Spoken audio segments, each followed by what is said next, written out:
What's up, everybody? Happy Halloween to everybody out there. Brett and Randy coming to you this morning to talk a little bit about Auburn basketball. Auburn already having one exhibition game under their belt against Furman. They'll have Vermont coming up next week, next Wednesday, and then the season will be off and rolling. Good to have everybody join us this morning, and going to talk about this roster and the schedule. But first things first. It's Halloween. Where does this rank in your holidays? Does this rank? Does it register? Do you like Halloween? What? I don't guess I know that if I never asked you. Do you like Halloween? Do you get into Halloween? I don't mind it. As far as my 47-year-old rear end getting in some kind of outfit to go somewhere, there's got to be something my wife really wants to go do before she gets me in. But I've got kids. You've gone through this. My kids love it. So we've got a big neighborhood hayride, a massive Halloween. Right up your alley. Right up my alley. But look, I'll get a beverage of choice. They'll throw me on the back of that hayride, and I'll smile my way through a few hours of dancing and watching kids, maybe taking some photos. So no, I don't mind it. It's probably not my favorite, but not your favorite. My kids love it. All right. Last thing about Halloween, and we'll move on. If anybody wants to comment about Halloween, please do so. But movies. I think movies are what attract people to Halloween too, and the franchise Halloween is my favorite. I mean, look, the Friday the 13th and the Nightmare on Elm Streets and the Poltergeist and all that junk. I mean, and all the new stuff like Saw and all that. I mean, it's all right. They try to get as gory and off the wall as they can. There's nothing beats the original 1978 Halloween by John Carpenter, Michael Myers. He's the guy, man. He's the guy. Well, the freakiest one to me, and heck, I was in college the first time I watched it, so there was no telling what kind of state of mind I was in when I watched it the first time. But don't go into a lot of detail, okay? When I watched it the first time, yeah, and that clown kept popping up out of gutters and stuff. I don't like clowns anyway. I've never really liked clowns. There's something about them that there's a lot of people that have fear of clowns, dude. I've never seen that. My sister hates them. Like, she is totally despised for clowns, and maybe it runs in the blood. Is it John? Was it John Wayne Gacy that dressed up like a clown, the serial killer? Yes. So I think that had a lot to do with it too. Families used to let that idiot in to do birthday parties and stuff. Oh, I know. It's amazing. Hey, that's scary. I've seen the documentary on it. It's just ridiculous. We don't want to dive down that old rabbit hole, but that's the scary part of freaks out there. You know, they find a way to get involved in things that they should not be around. No. Ever. No. And so you have to have your radar up at all times. No doubt. Let's talk Auburn basketball before I get into a political rant here about. Hey, we are five. Hey, by the way, we are 5 days away from an election. That's crazy. Okay. All right, let's roll. Basketball. Look, Brett, I'm glad it's here. You know, I got a little grief a few weeks back on the final home game of that 5-game stretch for Auburn in football. I got a lot of grief that I'm wearing Auburn basketball gear to the football game. I walked by about 4 or 5 people going up to the stands, and they said, "You ready for basketball season, aren't you?" I said, "Yeah." Have you watched this football team? Have you been involved in this program? Thank the Lord for Bruce Pearl. I say it all the time. I'd hug that man every time I see him for what he's done to this Auburn basketball program. And, Brett, this may be the most talented basketball team that Auburn's ever put on the court. I know we're going to talk about that, but right. I think it is. I think the ceiling for this team's as high as we've ever had. It really is, and I think Bruce Pearl obviously knows how to sell Auburn.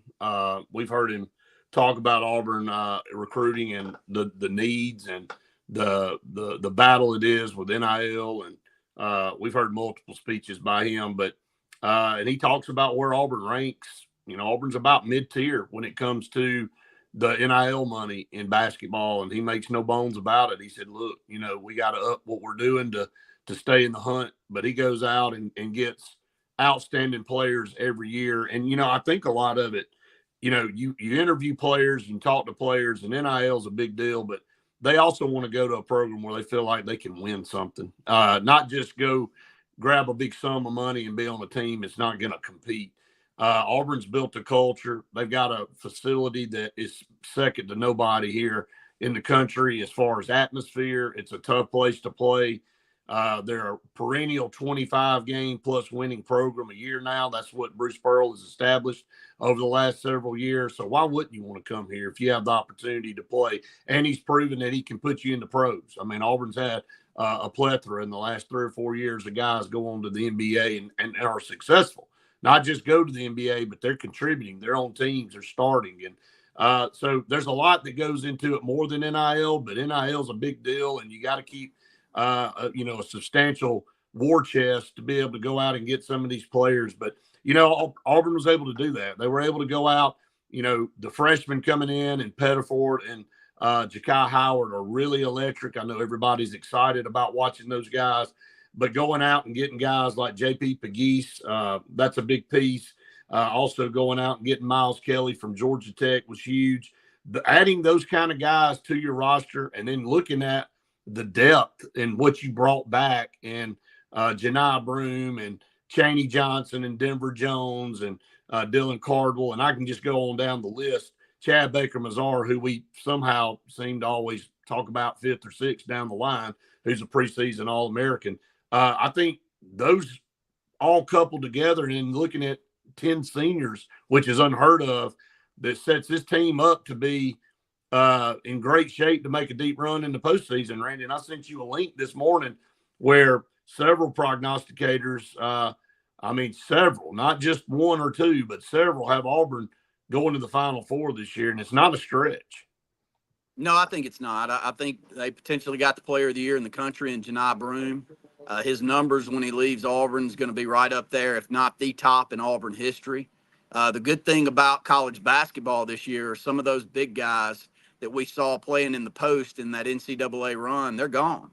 The Zach Edey's, the Klingmans, all those guys have head on. And so we don't necessarily look over across the way and say a 6'11" Janai Broome may have a matchup that doesn't work in his favor. I don't see a matchup on our schedule down in the post that I don't think that we won't have the best player. And Janai Broome's consensus top 5 player coming into this year.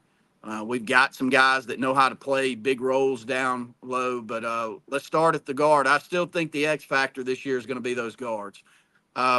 We can look at the stats and we can hear what comes out of the offseason and speculate on what this team's going to look like, but you and I haven't seen a lot of these guys. And Denver, we've only had, a 1-year sample size of Denver Jones, and he had to play a 2 and then roll over to a 1 in a need position. And I think looking at this group right now, he may do a little bit of the same this year and play some of that 1. But shooting has been the woe since the Final Four run for Auburn. Last year shot 35% from the three-point arc, a little over 100 nationally. So that's respectable, Brett. But 4 for 22 from the three-point arc against Furman in that first preseason game doesn't point to Auburn shooting it any better than what we've seen in the past. And I do think and I'll kick it to you, I think that's where the massive question mark. I don't think we're going to question what we're going to get in the post. We're going to get points in the paint. We're going to rebound the basketball, and we'll defend well. But can we shoot it at a level that wins a big basketball game at the end? Miles Kelly's a streaky guy. A couple of years ago, he shot 38% from 3. Last year, he shot 32% from 3. We shot 35% from 3 as a team. I hear all the offseason talk about what a great shooter Miles Kelly is, and I hope he is. But he's got to prove it. And we had a couple of guys in that Final Four stretch that went out there, and they proved they could shoot it. Well, that was the difference, I think, that we've seen in that team and any team Bruce Pearl's had since then's ability to knock down the 3 at a rapid rate. We had a little thing going that, I don't guess it was a little thing going. It was a stat. If you got the 10 3-pointers made, it was pretty much a guaranteed win for Auburn. That was kind of the magic number. And, Auburn hasn't been able to get back to that point since. And so which of these guys are going to be able to shoot it? I said it on the show the other day. The ability to drive the basketball and kick out to some guys that can can make teams pay is huge. Now you drive and kick out and you brick them. Now they don't start respecting it, and they leave you uncovered, and they just clog the lane up, and it causes problems. That's why Alabama was so good last year.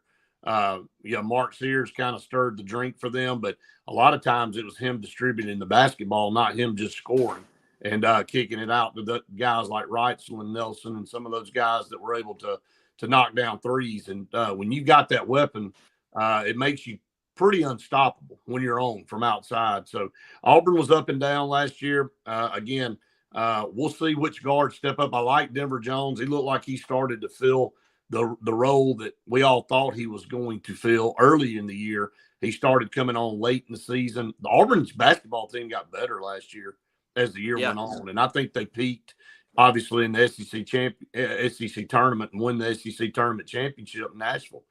And then they go into the NCAA, and I think they allowed the NCAA committee and where they put them to kind of get in their head. I think they were bitter. I'll be honest. I think Bruce Pearl, we all were upset. I was on the way home from Nashville. I heard the NCAA selection. I thought Auburn got screwed getting sent all the way across the country, but Alabama did too. You look at situations where we were in the same hotel for that first round tournament. You see how you approach things, and I think Auburn took a bad vibe into the NCAA tournament. It carried over into that first round game against Yale, and Chad Baker-Mazar got ejected, and it kind of went downhill after that and never were in the game. So a good team that won 27 games went out early because they didn't have their mind right. So I think they learned some stuff from that. I think the coaches did. And then in the offseason, Randy, will lead into this schedule. Everybody complained. They said, well, maybe Auburn didn't get a higher seed because the schedule wasn't tough. And then we looked across the state and we saw what Alabama did and the gauntlet they ran through before they got to conference play. And, yeah, they lost several games. And at one point in time, I remember hearing Nate Oates go, hey, we can't just play tough schedule. We got to win some of these games eventually. And they did. And then they carried that into the SEC play, and they were the best team during the regular season in the conference. And it led them to their first Final Four. So Bruce Pearl answers that. I don't know that there's a tougher schedule in the country. I totally think it's the toughest schedule Auburn basketball's ever played. When you look at it from a standpoint of starting November 9th, you got Houston out in Houston, Texas. You got to go on the road for that. You got a Kent State, North Alabama mixed in before you head out to Maui to take on Iowa State, which is a top 10 team. And then from there, you don't know who you're going to draw, but you could draw North Carolina. There's a ton of great teams, obviously, in that tournament. You want to play as many games as you can. And then you come back home, and then you start with Duke when you get back on December the 4th, and then Richmond, and then you go to Atlanta during December 14th, the Hoop Fest over there, Holiday Hoopsgiving against Ohio State. And then you end with Purdue and Birmingham on December 21st, and then a couple of games before you hit the conference schedule. And Auburn opens up with Missouri at Neville Arena on January the 4th. So I don't know that I've ever seen a schedule this tough. No, and, I think there's still some question marks. It doesn't change the fact that Auburn's very talented, but you're going to be exposed if you've got some weaknesses with this schedule that we're seeing pre-SEC. Some X factors that I'll point to, and I'll kick to you and let you point to some that you're thinking about. Physical play from the guard position may be something that Auburn, with some of these matchups, have an issue with. I don't have a problem with Denver Jones. I think he may play more of a key role at the point guard position if we're matched up with very big guards. You look at Duke, I think they've got the biggest team in the country. Looking at their roster, they won't start anybody under 6'5", 6'6", Brett. So right. J.P. Pegues that we go get, we all love. I look at the stat total for J.P. Pegues, but he's a mini-Mike. He's a 175, 180-pound guy. Can he defend the way that Bruce Pearl expects to defend on the perimeter? Zep Jasper did. He did a really good job of on-ball defending, and he wasn't a big guy.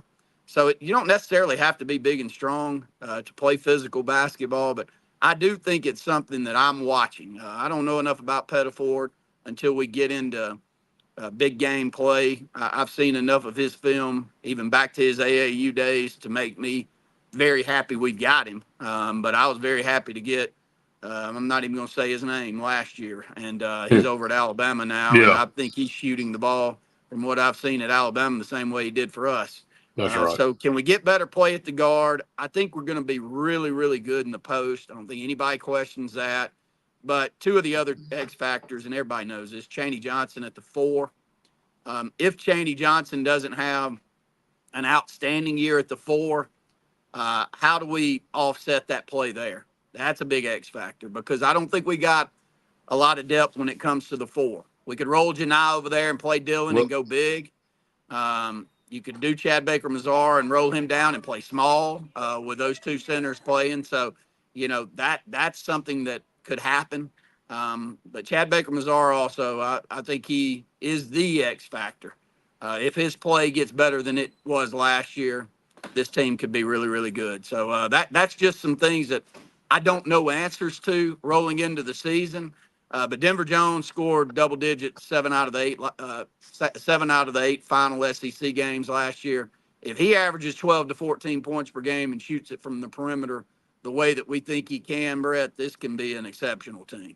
Yeah, I totally agree. I think something that stands out to me is defense. Defense, the way you win tournament games is you play suffocating defense. And I know Auburn didn't shoot the ball really well in the first half against Furman the other night, but they suffocated Furman on defense, and that's a good Furman program. That's a team that's been at the top of their conference. They're a tournament team.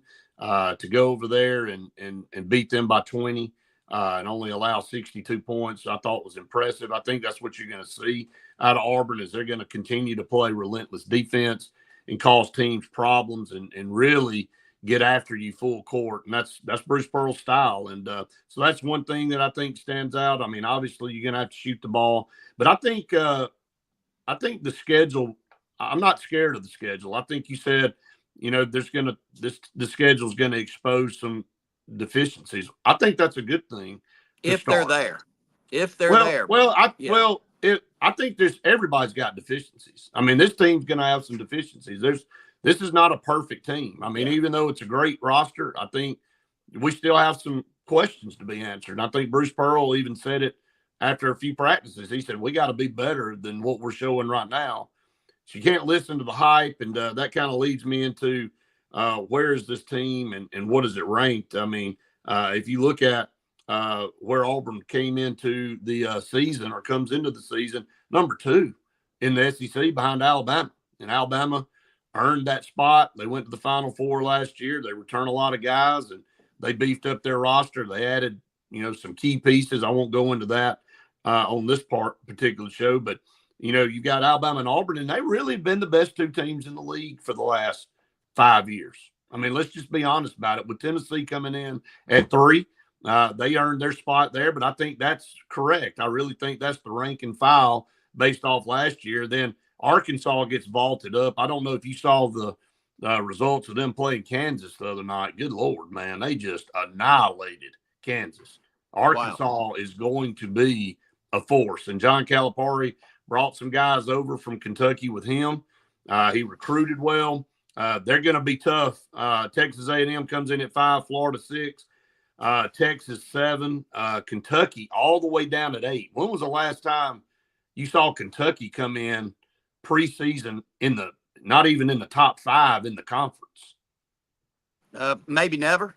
It'd have to be a really down year for us to expect that. But the SEC, it says a lot about the state of Alabama and how much we've embraced the sport of basketball. You and I travel the state, and you travel it, I think, as much as anybody out there. High school basketball in this state's just gotten better and better. I mean, this state really loves the sport, and maybe it always has, but it just hasn't been as popular as it is right now to talk about. It's very easy to come on a program like we're doing right here and talk 25 minutes on basketball. If you and I tried to do this 15 years ago, we may have had 3 viewers. And I do think that goes a long way. And it's not just Alabama and Auburn. UAB's got a great product over there, and I think that Andy Kennedy's going to have a really good team. But the problem with Alabama, and I hate to keep harping on what I'm watching here in the early part of the season, but I think that's what we're supposed to do. Alabama's got the best point guard in the country. Ken Auburn, I think we've got some guys that the ceilings are really high, Brett. We need them to perform. They don't necessarily have to perform all the way up to that level, because I do think we've got the best player in the post in the country in Janai Broome. Right. So that offsets that. But we can't have him go and get 25 in a game against one another, and our point guard gets 7. It's too much to offset. So I think Bruce Pearl's really gotten a group together that if somebody can get hot, somebody starts shooting the ball well, and Denver Jones starts playing even better than we saw last year, I love the chances of this Auburn team. I think we can be right there in the thick of things. That's all you can ask for. Point guard position's like the quarterback in football. If you got a great point guard, man, you're gonna have a chance against anybody. If you have a mediocre point guard, you can have a great team. And you have a mediocre point guard, man, you're probably gonna struggle. And it's the same in football. If you got an outstanding quarterback, you can take a mediocre to average team and you can really go out there and compete with anybody on any given day. But if you have mediocre quarterback play, and we ought to know about it at Auburn, you can take a good team, and I really think Auburn has a good football team, because you're not in all these football games and have a chance to win if you don't. But quarterback play has been terrible.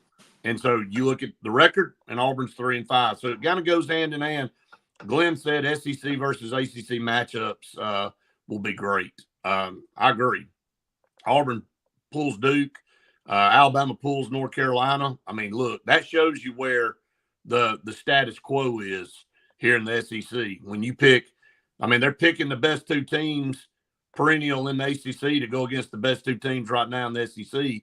And it's Auburn and Alabama, and it's not even close to me. I mean, Tennessee's right there under them. And I don't have the full ACC, SEC schedule in front of me, but I remember back in the day where Auburn and Alabama probably wouldn't have, but Auburn would have definitely been left out of the ACC, SEC matchup. We would have not even gotten a draw, and then probably had to play some, just some other rinky-dink team just to fill a game. So now you look at us, and we're looked at as one of the top teams in the league. It's wonderful. It's a new day and age, but I don't think the day's going away. And again, praise the Lord for Bruce Pearl. I mean, he has given us a sport and something to talk about outside of football season, and we have needed it as Auburn fans. Now, Auburn will be playing Florida Atlantic tomorrow in Neville Arena, so that'll be the last, I believe, exhibition game, and then Vermont comes in on Wednesday, and that gets the season started. So we're right here at it again. Kind of ran down the top 8 teams in the league. Won't go down the last 8. But first team all SEC, Auburn has Janai Broome on that 5-member team, along with Mark Sears, Walter Clayton Jr. From Florida, Zakai Ziegler from Tennessee, and Wade Taylor. Wade Taylor was weird last year. At the end of the year, man, that guy, he kind of went away. It was just odd. He didn't play, especially in the tournament. I mean, he did not perform well, and so, but he makes first team all SEC. Second team, Auburn does not have anybody on that team. Third team, they do have Chad Beckham-Mazzara. So Auburn has 2 guys in the preseason, one on first team, one on third team. If you look at Alabama, they have one on first team and one on second team. Grant Nelson lands there on the second team, and nobody on the third team for Alabama. So, but again, only 5 guys can be on those teams, and Auburn has 2 of them on 2 out of the 3. So again, there's high expectations here. Just let's look into the future. Maybe we can come back to this stream in 3 months and go, I told you so, or man, I was way off. Where does Auburn finish this year? What kind of run? Let's just look into the crystal ball. What can this team do? I can't see them going below 11 or 12 wins in conference. And, if that's the low ball for Auburn, we've hit an era that we'll always remember in our lifetimes. I think the ceiling's even higher than that, but I hate to beat a dead horse, but it goes back to guard play. How good are these guards? I've bought into a lot of guards that are coming in including Aiden Holloway last year, that's going to be a major difference. And he didn't turn out to be that. So can some of these guys be a major difference? If they are, this is a championship contender. But we'll know. And, the good thing about basketball is you can see, and I know that, SEC play makes it different. But we'll know here in the first couple of weeks how good some of these guys are. And if their ceiling's really high and we're playing good defense and they're physical enough to play the brand of basketball that Bruce Pearl wants to play, we could be an SEC championship team. And I kind of expect us to do that, really. Yeah, defense travels. I mean, again, I think you start your team that way, and then if you play good defense and you put the pieces together on offense, you'll have a chance at the end. So, all right, we'll get off, get the work day going. Appreciate everybody working behind me right now, Brett. Yep. Lee Apparel currently. If you see all the flashing, we got screen printing machines going. I'm in Dadeville, Alabama, so if you see me on in the mornings, you're going to see production going on in the background. So hang in there with me. But I'll head off to my 22 meetings and 843 phone calls that rest ahead of me as I walk out the door here in just a second. But we'll be on.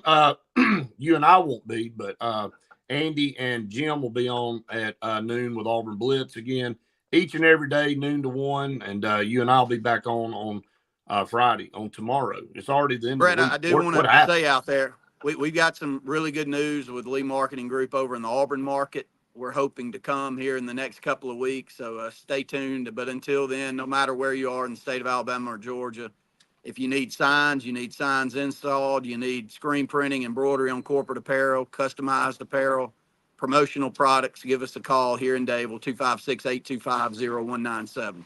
Glenn said, tell Bo in the background to hurry up. He ain't working fast enough. Glenn told you to hurry up back there, bud. Get busy. Hey, that's the thing, man. You can't hide when you're live. Everybody's watching. No, you can't hide back there. Well, you're going to see Bo Herman, and there is not a bigger Auburn fan than that human back there. So, bless putting him. a good Auburn fan on there. Bless him. All I can tell you. All right, we'll holler at everybody later. Happy Halloween, everybody.